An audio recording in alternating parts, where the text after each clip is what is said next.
자, 여러분들 시험 범위에 해당되는 첫 번째 부분에 오늘 수업하는 게 김소월의 가는 길이라는 작품이에요. 근데 이제 여러분 학교 교과서에서 이 가는 길을 수업하는 방식이 여러 가지가 있는데 이 가는 길이 출제된 이유는 뭐 때문에 그러냐면 서정 문학의 특징을 이해하고 있는지 이 개념이라고 볼 수가 있습니다. 그래서 서술형으로 시험에 나온다고 한다면 이 김소월의 시 가는 길이 서정 문학인 이유가 무엇이냐 이걸 기반적으로 문제를 낸단 말이죠. 그러니까 일반적으로 이 가는 길이 시험 문제 나오면 가장 보편적으로 시험 문제 나올 수 있는 게 뭐냐면 화자의 상황과 정서를 물어보는 형태가 시험 문제가 나올 수가 있는데 여러분들이 쓰는 천재교과서에서 시험 문제 포인트는 서정문학의 특징으로서 얼마나 잘 내포할 수 있는 건지 이건데 일반적으로 이 시에서 서정문학의 특징으로 본다고 했을 때는 크게 두 가지라고 볼 수가 있습니다. 첫 번째가 바로 뭐냐면 함축성이에요. 함축성. 그 다음에 두 번째는 뭐가 나와 있냐면 운율성. 이 운율성을 다른 말로 고치면 뭐라고 할 수 있냐면 음합성이라고 볼 수 있습니다. 즉, 이 부분을 공부할 때 여러분들 학습 포인트는 이 두 가지 요소를 찾아낼 수 있느냐 이게 중요하다고 볼 수가 있겠지. 그러니까 내신은 내신에 맞춰서 공부하는 게 중요해요. 즉 여러분들 학교에서 배우는 패턴에 맞춰서 신을 이해하는 게 좀 더 중요하다고 볼 수가 있겠죠.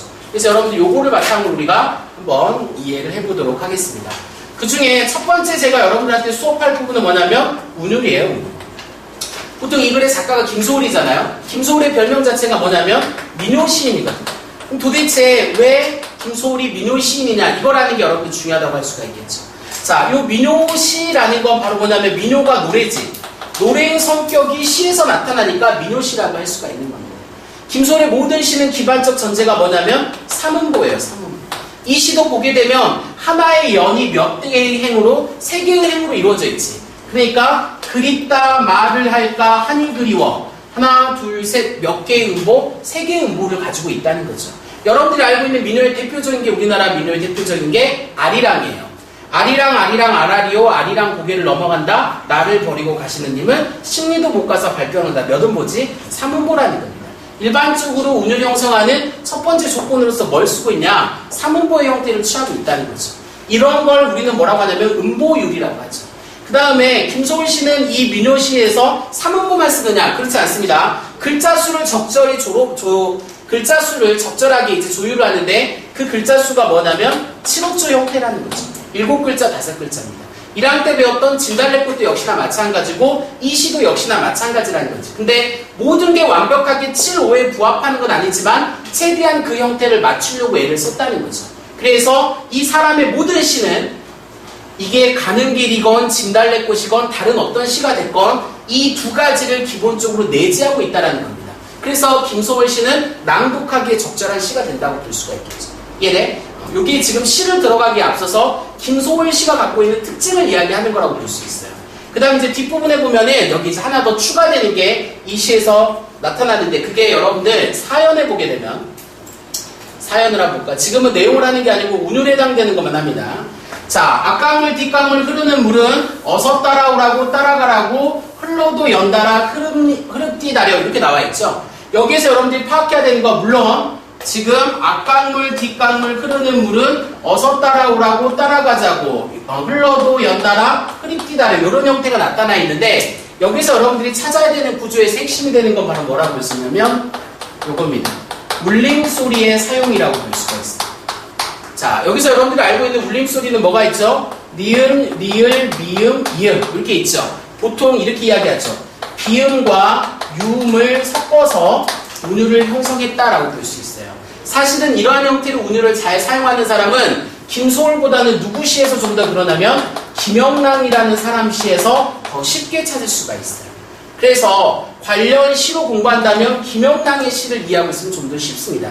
여러분들이 배웠던 작품 중에 뭐가 있냐면 돌담에 속삭이는 햇발같이라든지 내 마음 한편에 강물이 흐른다 이런 형태의 시가 있는데 이런 김소월의 대부분의 시들은 뭘 기반으로 가고 있냐면 울림소리를 통해서 운율을 형성하는 특징을 갖고 있습니다. 그래서 이 김소월의 가는 길에서 첫 번째 우리가 공부하는 이 운율성과 관련된 건 세 가지가 있다는 거죠. 민요조로서 나타나는 3음보하고 7호조 형태, 그 다음에 두 번째는 뭐가 있냐면 울림소리 사용을 통해서 나타나는 음악적 요소인 운율 형성이라고 볼 수가 있습니다.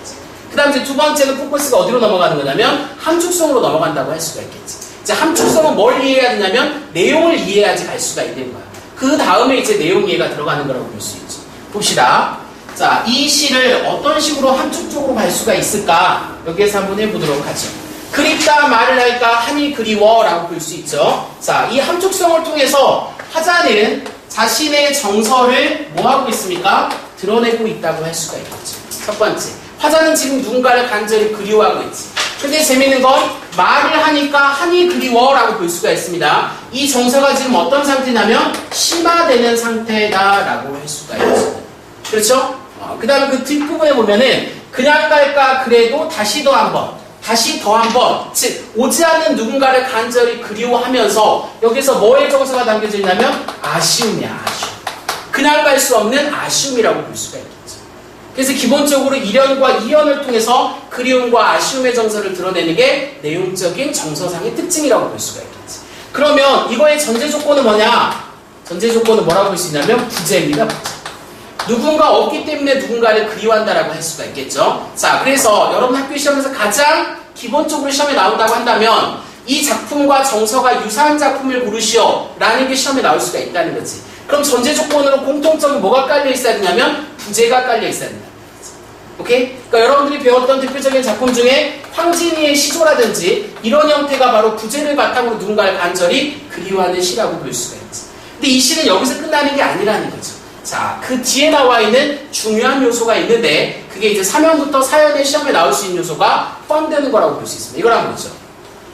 저 산에도 까마귀, 들에 까마귀. 자, 지금 까마귀가 있어요. 서산에는 해진다고 지적입니다 라고 볼 수 있어요. 그러면 기본적으로 이 시에서는 소리가 지적인다 라고 볼 수 있으니까 청각적 심상을 활용해서 화자를 뭐 하는 거라고 볼 수 있냐면 재촉하는 거라고 볼 수 있겠죠.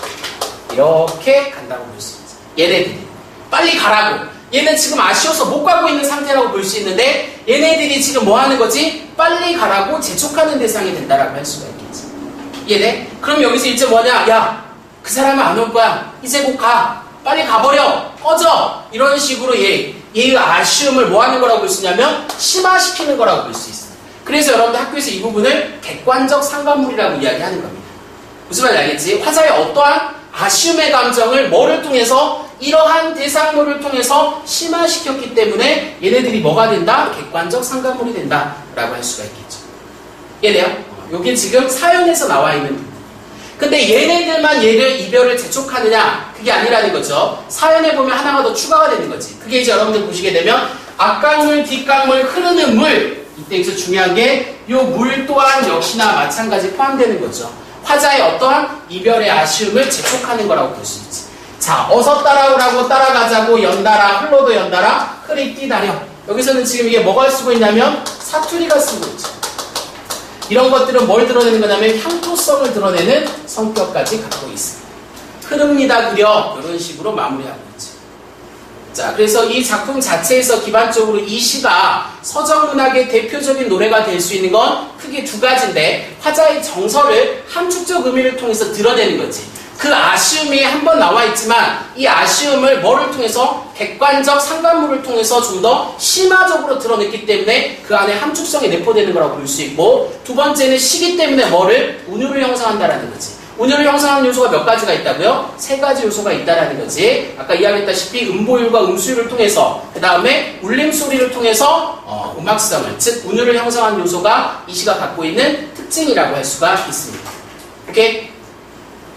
자, 여러분 책에 보면은 이 시와 함께 이제 정리하는 부분이 간단하게 책이 뒤에 보면 나와 있을 텐데, 간단하게 정리해 보면은 님에 대한 그리움과 이별의 아쉬움. 자, 그러니까 여기서 나타난 정서는 두 가지죠. 그리움과 아쉬움인데 1연을 통해서 그리움, 2연을 통해서는 아쉬움. 좀 전에 이야기했던 치고조와 삼음보를 하는데 중요한 건 변조의 율격이야. 변조라는 건 율격을 바꿨다라고 볼 수가 있다는 거죠. 무슨 말인지 알겠지? 그러니까 앞에는 빠르게 가다가 다시 천천히 가다가, 빠르게 가다가 천천히 가다가. 그래서 이 시는 눈으로만 봐서는 정확하게 운율을 형성할 수가 없어요. 직접 소리를 내서 낭독을 해봐야지 이 속도 조절을 이해할 수가 있다 이거죠.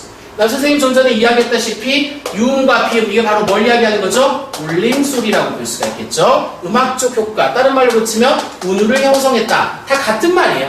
다 같은 말이야. 그 다음에 화자의 정서는 소극적이고 체념적 어조를 사용하여 전체 애상적, 다른 말로 고치면 슬픔의 정서를 이야기한다. 이렇게 이야기를 했어요. 애상이라는 건 다른 말로 붙이면 슬픔이란 말로 바뀔 수가 있습니다. 시행의 길이를 의도적으로 조절하여 화자의 정서를 효과적으로 드러난다. 자, 이때 시행의 길이에 대한 조절은 뭐와 관련이 있냐면 변조의 성격과 관련이 있는데 이게 바로 음악성을 드러내는 요소로서 사용되는 것도 있지만 뭐를 정서를 드러내는 방법으로 사용되기도 했다. 이게 여러분들 포인트가 되는 거라고 볼 수 있고 앞부분에서 이제 성경 후정의 시상 전개 방식을 취했다. 이 정도로 볼 수가 있습니다. 그래서 이 성경 후정에 대한 내용은 다음 페이지 여러분들 보면은 나타나 있는데 이게 됐어요? 넘어갑니다. 이 부분에 보면 나와 있겠지. 자, 첫 번째는 이별의 안타까움, 이별의 내면적인. 근데 재밌는 건 선정이야. 먼저 정서를 이야기하고 뒤에 후경입니다. 경치를 이야기하는 거라고 볼 수 있으니까 자신의 정서를 앞에 배치하고 뒤에 뭐가 들어가는 거냐면 거기에 따른 경치가 나와 있다고. 우리가 일반적으로 알고 있는 게 성경 후정의 방식이 일반적이었지. 얘는 반대 상황으로 제시가 되어 있다는 거죠. 그래서 이게 아니라 먼저 정서, 경치 이런 형태의 시상 구조를 가지고 있습니다. 내용적으로 본다고 했습니다. 이해됐죠? 이렇게. 그 다음에 여러분들 여기서 보면 다시 한번 더 강조하는 게 이 시에서 중요한 게 운율이라고 해서 운율이 들어가 있는데 아까 제가 말씀드렸다시피 크게 두 가지 형태의 운율 형성이 나타났다 라고 보는 거죠. 요 형태와 요 형태가 드러났다. 특히 사연에서는 비음의 사용을 통해서 유음과 비음의 사용을 통해서 음악성을 극대화했다라는 게 이 시가 갖고 있는 특징이에요. 그렇지 않으면 잘 쉽게 넘어갈 수 있는 부분이에요.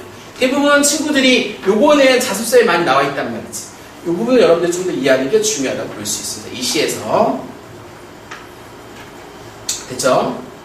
자, 그 다음에 아까 이야기했다시피 객관적 상가물이 나타나 있는데 그게 바로 뭐냐면 까마귀와 강물을 통해서 이별에 재촉하는 화자의 어떠한 정서, 아쉬움의 정서를 대상물을 통해서 드러났다라는 게 이 작품의 특징이라고 볼 수가 있습니다.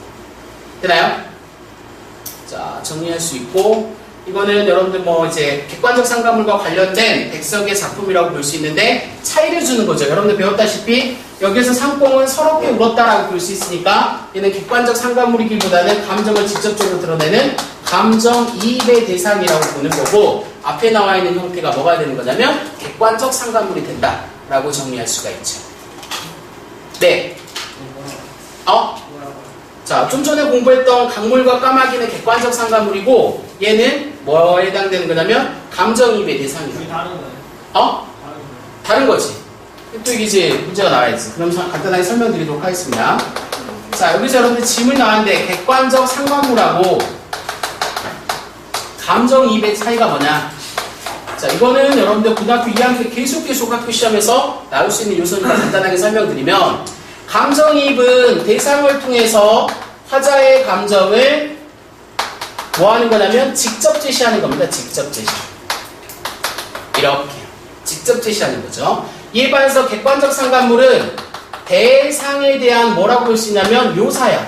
제시를 통해서 화자의 감정을 뭐 하는 거냐면 간접적으로 제시하는 겁니다. 이렇게요. 그 다음에 또 다른 특징으로 보게 된다면 객관적 상관물 같은 경우에는 대상과 화자의 감정이 뭐 하는 거라고 쓰냐면 일치합니다. 일치. 이에 반해서 객관적 상관물은 대상과 화자의 감정이 뭐 할 수도 있냐? 일치할 수도 있고 또는 일치하지 않을 수도 있죠. 그러니까 예를 들어서 여러분들 대조, 상반대도 감정을 드러낼 수가 있죠. 예를 든 게 이런 것들이 여러분들 뭐가 있다라고 볼 수가 있냐면 여러분들이 공부했던 황조가라는 작품에 보면은 화자가 있고 또 누가 있냐면 꾀꼬리가 있지. 꾀꼬리는 지금 어떤 상태냐면 암수가 서로 정다운 상태란 말이지. 얘는 즐겁지. 근데 이 즐거운 모습을 통해서 화자의 어떤 마음을 드러낼 수 있어? 자기의 우울함과 외로움을 드러낼 수가 있단 말이지. 그러면 이때 꾀꼬리는 화자의 정서와는 같지 않은 거죠. 하지만 화자의 정서를 드러내는 요소로 작용하기 때문에 객관적 상관물이라고 하는 겁니다. 무슨 말 알겠죠? 이 두 가지는 여러분들이 이런 식으로 구분해낼 수 있으면 됩니다. 그럼 상봉은 감정이입이 아니에요? 상봉은 감정이입의 대상이 되겠지. 이제 구조로 따진다고 했을 때 원래는 나중에 깊이게 가면 이렇게 되는 거죠. 객관적 상관물 안에 사실은 뭐가 들어가는 거냐면 감정이입이 들어가는 거라고 볼 수가 있겠지. 왜냐하면 얘도 드러내는 건데. 근데 중요한 건 차이는 뭐냐면 얘는 감정을 직접적으로 드러냈기 때문에 객관적이란 말을 쓸 수가 없다 이거지. 무슨 말이죠? 화자의 감정을 얘를 통해서 드러낸 거니까. 그래서 이런 이름을 우리가 뭐라고 하냐? 그냥 감정이입이라고 하는 거죠. 그래서 가장 쉽게는 대상의 감정이 직접적으로 노출되어 있으면 이게 감정이입이라고 보면 돼요. 그러니까 쉽게 이야기해서 이거지. 여러분들 집에서 강아지를 기른단 말이죠. 어느 날은 강아지가 되게 즐겁게 웃는 것 같고 어느 날은 강아지가 되게 슬프게 우는 것 같은데 이건 순전히 강아지의 마음이 아니라 내 마음이라는 거지. 내가 보기에 슬퍼 보이는 거야. 왜? 내가 슬프니까. 내가 보기에 즐거운 거야. 왜? 내가 지금 즐거우니까. 강아지 소리가 그렇게 들리는 거지. 이런 걸 감정이입이라고 한단 말이죠. 무슨 말인지 알겠죠? 이게 객관적 상관물과의 차이점이라고 볼 수가 있습니다. 이 정도 여러분들 알고 있으면 될 것 같아요. 됐어요? 자, 그 다음에 이 작품과 관련된 작품이 있었지. 학습활동에 보면 그 뒤에 여러분들 뭐가 나왔지? 관련 작품으로? 내가 안 넣어놨나? 장수산이라는 작품이 하나 나와요. 장수산. 이것도 여러분들 시험 범위에 들어가더라고요. 자, 이 작품을 왜 넣어놨느냐? 왜 넣어놨느냐? 자, 오늘 이 수업의 목적이 이거 안 들어가? 들어가. 왜 들어가는지를 알아야 돼. 왜냐하면 이게 딱 들어가야지 수업이 딱 맞아 떨어져요. 왜 그러느냐? 오늘 지금 우리가 공부하는 장르가 무슨 장르냐면 서정이에요. 서정. 맞지? 자, 서정의 요소를 찾는다면 여기다 써줄게요. 서정은 항상 모든 시는 크게 세 가지를 기반으로 갑니다. 그게 뭐냐면 첫 번째가 아까 이야기했던 함축성이에요. 두 번째가 여러분들 좀 전에 이야기했던 음악성입니다. 음악성. 그리고 세 번째가 뭐냐면 형상성이에요. 형상성. 그러니까 함축성은 함축하는 거, 음악성은 운율, 그리고 세 번째 형상성은 뭐냐면 이미지야, 이미지. 그래서 모든 시는 이 세 가지를 기반으로 가게 되어 있어요. 근데 좀 전에 공부했던 뭐가 가는 길은 이 이미지적인 요소가 좀 약한 거지. 그래서 그걸 보완하기 위해서 나온 게 정주용의 장수산이라는 시가 되는 겁니다. 이 시는 주로 이제 뭘 기반으로 가는 거냐면 이미지 중심으로 가는 거예요. 함축적인 것보다는 이 시에서 우리가 공부를 한 다음에 이제 나중에 선생님이 고3 수업을 할 때는 무조건 이걸 이야기해줘요. 시의 세 가지 요소 중에 모든 시는 두 가지 이상 걸치게 되어 있거든. 그러니까 이제 이 시도 역시나 마찬가지인데 이 시는 주로 뭐 중심이냐면 이미지 중심이라고 보면 돼요. 이미지 중심. 왜냐면 이 글의 작가가 누구냐? 지드래곤이잖아요. 이 지드래곤은 무슨 형태의 시를 많이 쓰냐면 회화주의입니다. 회화주의. 자기의 마음을 그림으로 그려내는 사람이라는 거지. 1930년대 모더니즘의 대표적인 작가로서 그림을 잘 그렸던 사람이라는 거지. 이 사람 친구가 누가 있냐면 김광균이 있어요. 김광균이랑 이 정중의 대표적인 모더니즘의 회화주의 시야.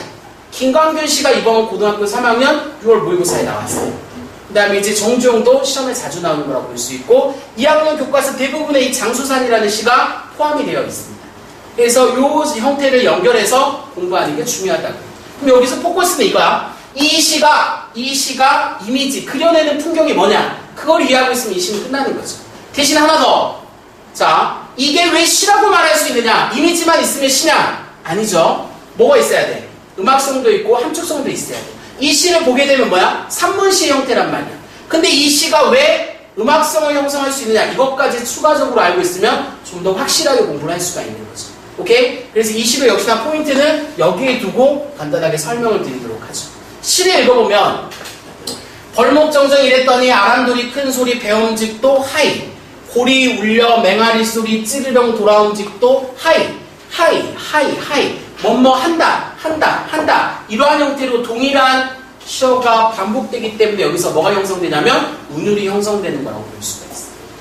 됐어요? 아, 이렇게 해서 운율을 형성해놨구나 라는 거죠. 그러면서 이제 그림을 그려보면 벌목정정 이랬더니 아람돌이 큰 소리 배엄직도 하이. 무슨 말이냐? 벌목정정이라는 게 뭐 하는 거지? 큰 나무를 베는 거라고 볼 수 있는데, 자, 이 고요한 산에 큰 나무가 베어지는 것 같다 이 말이지. 이 베어짐과 함께 골고리 울려 맹아리 소리가 찌르렁 돌아옴직도 하이. 자, 무슨 말이냐? 산에 나무가 쓰러져. 이 쓰러지는 소리가 메아리 쳐서 다시 돌아와. 이 말은 무슨 뜻이냐? 산에 다른 소리는 전혀 안 난다는 뜻입니다. 그 말은 무슨 말이야? 산에 아무도 없다는 뜻이 되겠지. 그러니까 이 그림을 통해서 제시하고자 하는 건 산이 어떠한 현재 고요하다라는 풍경을 제시하는 거라고 볼 수 있어. 나머지 건 아무 소리가 안 나는 거야. 산에 사람이 많거나 이것저것 많다면, 산에 여러 가지 것들이 있다면, 새도 있고 뭐도 있다면 다양한 소리가 날 텐데 현재 화자가 있는 산에는 나무 쓰러지는 소리 말고는 아무것도 안 난다 이거지. 그거가 메아리쳐 돌아오는 소리밖에 없다 이거죠. 오케이? 그래서 이걸 통해서 산의 고요함을 제시하는 거라고 볼 수 있지. 그 다음 뒤를 봐봐. 다람쥐도 쫓지 않고 멧새도 울지 않아 깊은 산 고요가 여기 나와 있네. 화자가 바라보는 있는 산의 지금 상태가 어때? 고요하단 말이야. 차라리 뼈를 저리 우는데 라고 볼 수 있지. 되게 고요한 산에 혼자 있다라고 볼 수가 있겠지. 이런 상태입니다. 눈과 밤이 조이보다 희고녀라고 볼 수 있어. 이때 조이는 뭐냐면 종이에요. 종이. 눈과 밤이 종이보다 희다라는 건 이 산이 지금 깨끗한 상태라고 볼 수가 있겠지. 이 산은 아무도 살지 않고 아무 때도 묻지 않은 깨끗한 산이야. 무슨 말 알겠지? 이 사람이 그려내고자 하는 이미지가 뭔지 알겠지? 산을 그리는데 산에 아무런 때가 묻지 않은 깨끗한 산이다 이 말이지. 달도 보름을 기다려 흰 뜻은 이미지가 색채적인 거 깨끗한 흰색을 통해서 한밤의 이 보름을 걸음이란다 라고 볼 수 있는 무슨 말이냐? 아무도 살지 않는 산에 보름달이 떴을 때 조용히 이 산을 걷고 있는 거죠. 화자는. 무슨 말 알겠지? 그럼 이 사람이 그려내는 산의 이미지는 어때? 고요하고 어때? 순수하고 깨끗하다고 볼 수가 있겠지. 그래졌지? 이미지가 이렇게 깨끗한 산에 있어요. 화자는 이 상태입니다. 이 깨끗한 산에서 중요한 것이 이 뒷부분이라고 볼 수 있죠. 우절 중이 6판에 6번 지고 웃고 올라간 뒤 이렇게 나와 있어. 그러면 이 산에 절이 하나 있어. 그 절에 중이 있단 말이야. 그 중이 뭔가 내기를 했는데 6번 했는데 6번 다 졌어. 근데 얘는 뭐하고 올라가는 거지? 웃고 올라가는 거지. 맞지? 여러분들 사람이라면 어때? 내기를 해서 졌으면 화가 나겠지. 근데 얘는 어때? 웃는단 말이지. 그러니까 이 마음은 어떨까? 이런 걸 우리는 되게 뭐라고 하지? 달관적이다라고 하는 거죠. 우리 동호가 성적표를 봤어. 요거죠, 요거. 뭐가 되는 거죠? 모든 걸 다 수용할 수 있다라는 거지. 10점도 수용해요. 20점도 수용. 요런 것들이 달관이잖아. 맞지? 이런 여유로움, 요런 거가 지금 얘가 나타나는 거야. 조차리 늙은 사나이, 이 늙은 사나이는 우절 중이야. 이 우절 중이 남긴 냄새야. 이 사람은 이렇게 심상적인 요소를 잘 씁니다. 이제 후각적 심상까지 나왔단 말이에요. 그 냄새가 뭐와? 이 웃음과 똑같은 거지. 바로 뭐야? 이 달관적인 태도를 줍는다라는 건 화자의 태도지. 나도 뭐 하겠다? 배우겠다 이런 뜻이야. 무슨 말 알지? 이 깨끗한 산에서, 이 고요한 산에서 뭘 배우겠다? 세속에 때묻지 않은 달관적인 이러한 태도를 나는 뭐 하겠다? 배우겠다 이 말이야. 이해되지? 대부분의 속세 사람들은 어때? 욕심이라든지 이런 게 가득한 얘는 그런 거 없이 간다 이거죠. 씨름은 바람도 일지 않는 고요의 심이 흔들리우노니 무슨 말이야? 이때 씨름이라는 건 욕망이야. 세속적인 욕망이야. 아직 나는 완벽하게 이 우절 중같이 달관적이진 않은 상태지. 근데 나는 저걸 지금 이제 배우고 싶은 거야. 흔들리겠지. 왜? 포기해야 되는 것들이 있으니까. 하지만 흔들리우느니 뭐 하겠다? 견디겠다. 이게 화자의 또 태도야. 이 산에서 견디겠다 이 말이지. 차고 오로리 슬픔도 꿈도 없이 이때 슬픔과 꿈은 뭘 상징하는 거야? 세속적인 욕망을 상징하는 거지. 이런 거 다 버리고 장수산에서 겨울 한밤내를 이겨내면서 나는 뭘 배우겠다? 이러한 달관적 태도, 탈속적 태도, 세속적인 욕망을 버리는 마음을 배우겠다라고 이야기하는 겁니다. 이해돼? 그러니까 이 시는 구조가 어떻게 되겠어? 반대가 되겠지. 앞에 부분은 뭐가 나와 있어? 선경이지. 뒤에 부분은 뭐가 들어가 있어? 후정이라고 볼 수가 있겠지. 아름답고 고요한 겨울산에서 나는 어떠한 깨끗한 탈관적, 탈속적, 다른 말로 치면 뭐가 되겠어요? 탈속이다. 이러한 정서를 배우겠다라는 게 이 시의 특징이다. 근데 이 작품은 중요한 게 해석하는 것도 중요하지만 이미지야, 이미지. 그림을 뭘로 그려놨느냐 이렇게.